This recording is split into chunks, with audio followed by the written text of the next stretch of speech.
L'épisode du jour, c'est une petite présentation du Fat Bike équipé en bikepacking en mode explorateur avec le matériel pour 4 jours. Alors dans chaque zone, un matériel spécifique.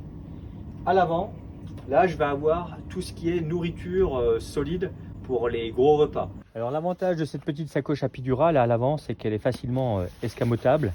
Donc là, j'ai tout le matériel pour les repas.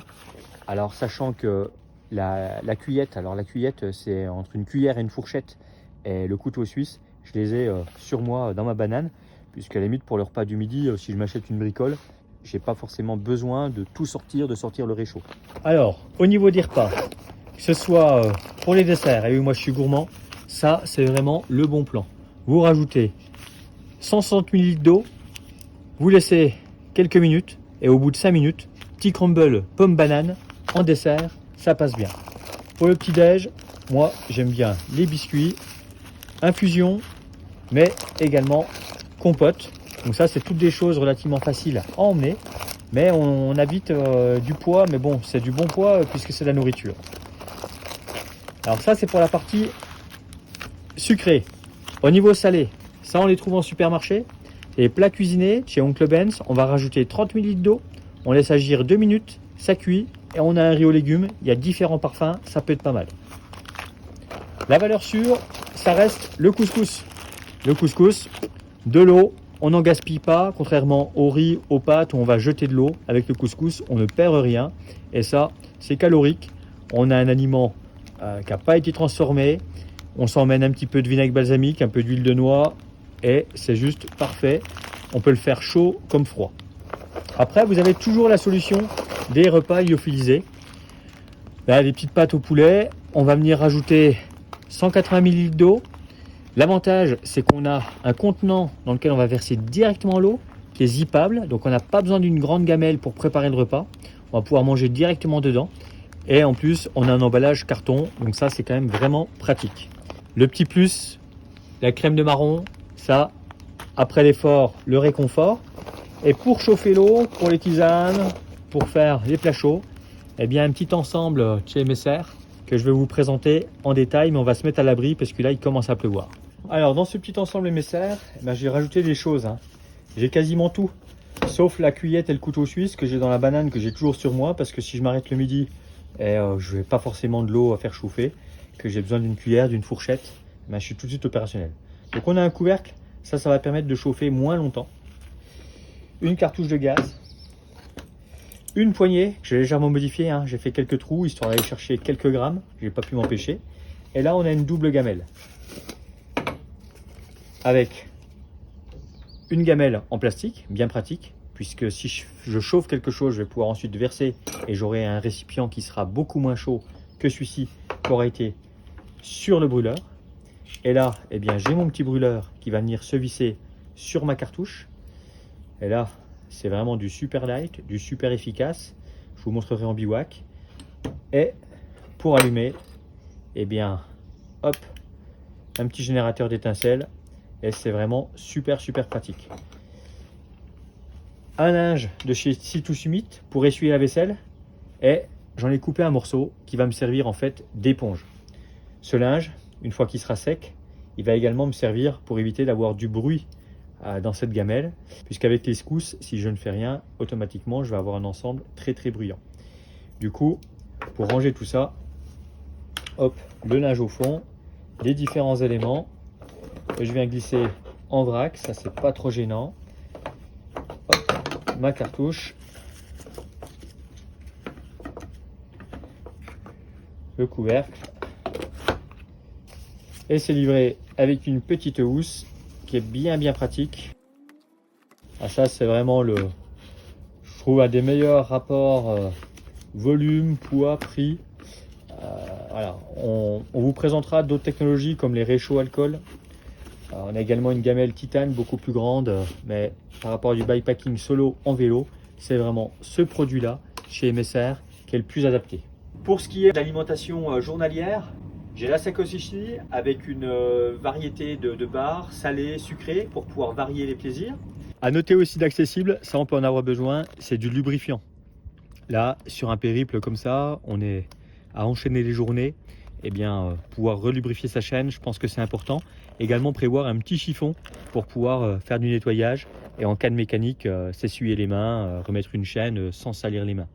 Et j'ai également dans les deux vides-poches le rouleau magique pour les petites pauses qui malheureusement s'imposent, des sangles de secours et de l'autre côté, filtre à eau et pastilles micro-pures. Ça c'est impératif puisqu'à un moment donné il va falloir trouver de l'eau. Et l'eau qu'on va trouver, ce sera peut-être une fontaine sans forcément le panneau eau potable ou alors une source. Voilà. Donc il faut pouvoir faire le plein d'eau, supprimer les bactéries, les particules, voire traiter les virus. Donc là, il vaut mieux avoir le matériel selon là où vous partez. Dans le gros ballot à l'avant, je vais avoir tout le matériel de couchage. Dans celle-ci, c'est toute l'électronique. Les powerbanks, donc là j'en ai carrément deux, mais j'ai également un chargeur 220 volts et tous les cordons pour pouvoir recharger éventuellement mes powerbanks si je trouve une prise de courant. Mais avec ces deux powerbanks, je vais pouvoir recharger téléphone, mais également GPS. Donc ça, c'est important sur un grand périple. Là, dans celle-ci, je vais avoir le tapis de la tente, le tapis de sol, et le toit. Donc ça, c'est deux éléments qui peuvent être mouillés, puisque généralement, quand on va défaire la tente, ce qui est au sol et ce qu'aura pris la pluie sera mouillé. Donc ça, c'est deux éléments qui vont être humides. Donc une bonne sacoche étanche de chez Ortlieb en 1,5 litre pour pouvoir justement éviter de polluer le reste qui doit impérativement rester au sec, à savoir, eh bien là, dans cette sacoche-là, le reste de la tente, c'est-à-dire la moustiquaire et la tente elle-même, sachant que les sardines et la structure de la tente en carbone sont ici, 43 cm de long, c'est ce qui permet de passer dans le ballot, ça c'est super important. Un tapis de sol Nemo avec sa poche de gonflable et un sac de couchage 0 degré. Alors on peut partir avec un sac de couchage moins chaud, hein, tout va dépendre là où on part et du confort qu'on recherche. J'ai un sac en soie, un sac à viande à l'intérieur pour éviter de salir l'intérieur de mon sac. Et j'ai également un petit élément pour mettre sur les yeux pour pouvoir dormir un peu plus longtemps le matin quand le soleil se lève tôt. Donc voilà, tout le matériel embarqué, de quoi rouler, se faire plaisir avec un maximum de sécurité. Et bien sûr, tous les petits outils qui vont bien pour réparer tous les bobos avec un maximum de confort, de chambre à air, rustine, le tout bien accroché au vélo pour pouvoir quand même rouler dans les descentes, faire du technique sans rien perdre. Ça, c'est primordial pour se faire plaisir. Ce que je vais également avoir dans cette sacoche centrale, c'est un antivol. Un gros antivol qui va me permettre de sécuriser le cadre sur un poteau métallique et être vraiment tranquille, avoir un haut niveau de sécurité. Là, on a choisi un des plus légers du marché, un des plus compacts. Et ça, c'est vraiment, je pense, un plus sur un périple. Et en plus de ce gros antivol, on a un petit antivol de chez BBB à câble, à code, beaucoup plus basique, qui lui va nous permettre d'accrocher les deux roues, de passer éventuellement par la fermeture éclair d'une sacoche pour pas que la sacoche puisse être ouverte, pour sécuriser des choses un peu moins importantes. Et puis bien sûr, hein, le vélo équipé d'un tracker qui lui permet d'être géolocalisé à tout instant, soit par moi si on me le dérobe, mais ça permet également à Caroline de suivre ma progression et de savoir où j'en suis à tout instant. Et ça, c'est vraiment un confort pour toute la famille. Mais également une pompe. Et là, j'ai pris la mini pompe à pied, puisque quand on veut gonfler un fat bike, si on veut ajuster la pression par rapport au terrain, gonfler plus pour les parties roulantes, dégonfler en tout terrain pour pas avoir à mettre le pied à terre, eh bien c'est quand même pas mal d'avoir une pompe qui soit efficace. Les mini pompes, c'est bien, c'est beaucoup plus léger, hein. On peut partir avec une mini pompe à 80 ou à 100 grammes. Là, c'est 250 grammes, mais franchement, je pense que ça vaut le coup. Bien entendu, eh bien, pour la navigation, mais savoir un peu où on en est, eh bien, un GPS. Donc j'ai opté pour un Garmin 530, j'ai pas l'écran tactile, mais il offre déjà suffisamment de fonctions, il fait le job, ça sert à rien de dépenser plus. Comme vous pouvez le voir sur ce vélo, il y a quand même pas mal d'eau, hein. Je pars avec 4 bidons, ça permet de voir venir. Les terrains de foot, les cimetières avec de l'eau courante, potable, se font de plus en plus rares. Et vu que traiter de l'eau à la micro-pure forte, c'est 30 minutes à 2 heures, il faut pouvoir faire un roulement à un moment donné. Donc mieux vaut avoir plus d'eau que pas assez. Et puis après, bien dans cette sacoche de sel de 17 litres, 3,5 kg de matériel. On a rajouté une petite sangle de compactage pour avoir un peu plus de tenue sur l'arrière. Mais ça, c'est pas forcément nécessaire. C'est un petit plus, on s'est dit, qu'il y aurait moins de contraintes sur le reste. Et là, on a tout mis en housse individuelle. Ça, c'est les premiers habits chauds le soir quand on arrive au bivouac. j'ai un bonnet, un coupe-vent et un buff dans une sacoche étanche de chez Xspeed. Xspeed en termes de produits en petite housse adaptés au vélo, parce qu'on trouve pas mal de housses grand format chez Situs Summit, dans pas mal de marques, chez Ortlieb, mais des petits volumes. Et là, la XXS de chez Xspeed, vous allez voir, c'est un produit, j'en ai quelque peu abusé. Là, dans cette housse plus vert foncé, ça va être tout le matériel pour faire sa toilette, pour l'hygiène corporelle. La douche, le savon, les lingettes, la corde à linge, tout ce qu'il faut. Ça, super important, paire de chaussures, alors avec 2 sacs plastiques, puisque les chaussures, si elles sont sales, si elles sont mouillées, il ne faut pas qu'elles salissent l'intérieur de la sacoche. Du coup, il faut pouvoir les ranger sans pourrir la sacoche. Donc ça, c'est vite 435 grammes. Il y a peut-être moyen de faire plus léger, bien sûr avec des tongs minimalistes. Il y a d'autres choses, à moins de 50 grammes ou à moins de 200 grammes. Il existe des produits, soit la tongue façon hôtel, je crois que c'est 44 grammes. La tongue façon gallo-romaine de chez Lizard, c'est 177 grammes en pointure 43. Donc il y a d'autres solutions, mais là j'ai opté pour les chaussures.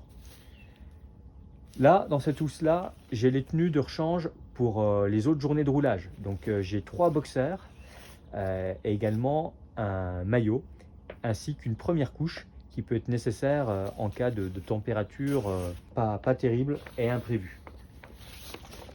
Et dans cette housse-là, ça va être plus le matériel du soir. Là, j'ai un collant long de ski de fond, j'ai une polaire, j'ai également un t-shirt technique et un short de secours qui peut me servir aussi bien le soir pour le bivouac, mais également pour rouler.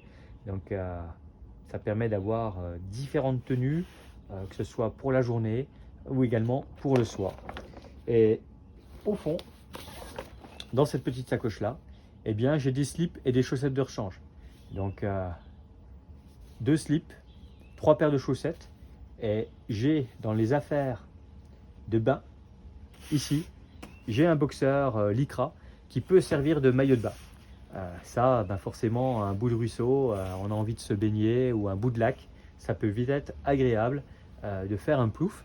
Donc partir avec un lycra, et comme vous avez pu remarquer, eh bien, il est dans les premières choses accessibles, il n'est pas tout au fond de la sacoche, pour pouvoir le sortir rapidement si besoin et profiter d'un plan d'eau. Ce que j'ai pas prévu, mais que vous pouvez emmener, c'est éventuellement de l'anti-moustique.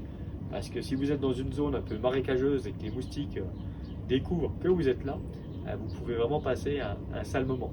Après, ce qui est important, si vous avez une tente avec moustiquaire, c'est surtout de monter la tente de jour pour éviter de le faire de nuit. Car là, les moustiques sauront rentrer à l'intérieur et risquent de vous faire passer une très mauvaise nuit. Bon, puisqu'on est toujours à l'arrière, je vais vous montrer ce que j'ai prévu en pharmacie.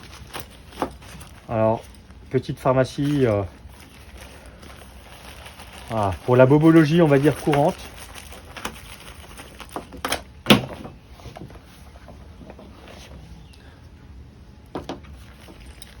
Donc une housse étanche, couverture de survie, des pansements de différents formats, de quoi nettoyer, désinfecter, cicatriser, des straps, du collyre, du sparadrap, de l'arnica, de la bande, un manchon, ça peut également servir, une paire de gants, il y a beaucoup de sang, et pour les fesses, de la crème. Ça, malheureusement, à enchaîner les journées sur le vélo, on peut en avoir besoin. Voilà, ça prend peu de place. À l'extérieur, facilement accessible. Alors c'est vrai qu'il y a un petit côté pour le look, pour le style. Cette sacoche de première urgence, elle pourrait également être dans le gros volume, à l'abri des saletés. Elle peut passer, mais c'est vrai que là je me suis fait un petit peu plaisir en la mettant à l'extérieur. Il faut dire que ça a tout de suite un bon petit look et un côté sympathique dans tout ça. L'astuce, c'est de tout compartimenter en housse étanche, puisqu'on n'est jamais à l'abri de déballer le vélo ou de recharger sous la pluie. Et mieux vaut avoir ses affaires au sec qu'avoir des affaires mouillées, sinon le périple peut vite s'avérer très compliqué.